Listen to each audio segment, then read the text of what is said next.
আজ বানাবো restaurant style পনির। তো পনিরগুলোকে প্রথমে চৌকো চৌকো করে কেটে নিয়েছি, তারপরে নুন হলুদ মাখানোর সাথে সাথে একটু করে কর্নফ্লাওয়ার মাখিয়ে নিয়েছি যাতে একটু মুচমুচে হয়।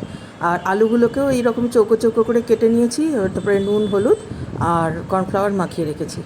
এরপরে একটা পনিরগুলোকে অল্প তেলে শ্যালো ফ্রাই করে নিয়েছি এপিট ওপিট করে, তারপরে আলুগুলোকেও শ্যালো ফ্রাই করে নিয়েছি। এরপর একটা গ্রেভি তৈরি করতে হবে।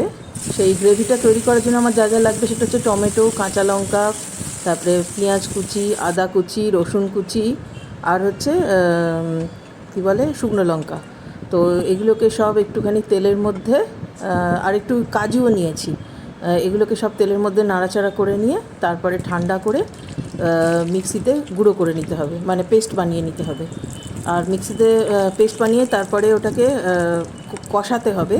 তো এই কষানোর জন্য যেরকম কড়াইতে তেল দেওয়া হয়, তেল দিয়ে গোটা গরম মশলা ফোড়ন দিয়ে, তেজপাতাও দিয়েছিলাম, দিয়ে তারপরে একটু গোটা জিরেও দিতে পারেন, দিয়ে তারপরে ওই যেটা মিক্সিতে পেস্ট করে নিয়েছি ওই মশলাটাকে এবারে বেশ করে নাড়িয়ে চাড়িয়ে ইয়ে করে নিতে হবে, কী বলে মানে মশলাটাকে যতক্ষণ না তেল ছাড়ে ততক্ষণ ওটাকে কষাতে হবে। আর এই কষানোর আগে ওটার মধ্যে কিছু কিছু গুঁড়ো মশলা দিতে হবে, যেমন আমি কাশ্মীরি মির্চি গুঁড়ো, তারপরে জিরে গুঁড়ো, ধনে গুঁড়ো, এই সমস্ত দিই। আর হলুদ অল্প একটু দিতে পারেন। তবে মশলাটা ওই মিক্সিতে পেস্ট করার আগে আমি বলতে ভুলে গেছি, টমেটোর খোসাগুলো ছাড়িয়ে নিতে হবে, আর কাঁচা লঙ্কাগুলো বীজ ছাড়িয়ে শুধু কাঁচা লঙ্কার বাইরের ইয়েটা নিতে হবে, সবুজ অংশটা, তাহলে বেশি ঝাল হবে না আর কি।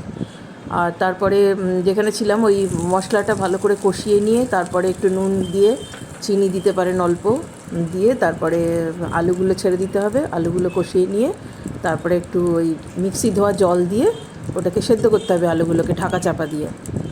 আর আলুগুলো যখন সেদ্ধ হয়ে যাবে তখন পনিরগুলো ওর মধ্যে দিতে হবে, দিয়ে তারপরে আবার ঢাকা চাপা দিয়ে রাখতে হবে। আর নামানোর আগে একটুখানি কসুরি মেথি হাতে করে ক্রাশ করে, আর অল্প গরম মশলা, ঘি অনেকে দেন, নাও দিতে পারেন, দিয়ে এবার তারপরে ঢাকা দিয়ে দেবেন খানিকক্ষণের জন্য, তাহলে মানে পনিরের সবজিটা একটু মজবে।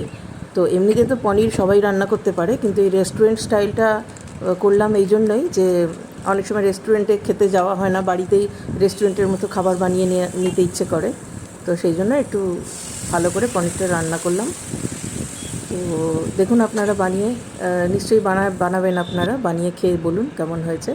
দেখতে তো খুবই সুন্দর হয়েছে, রঙটা খুবই ভালো হয়েছে, কারণ কাশ্মীরি মির্চি, হলুদ এই সমস্ত ব্যবহার করেছি আমি রঙের জন্য।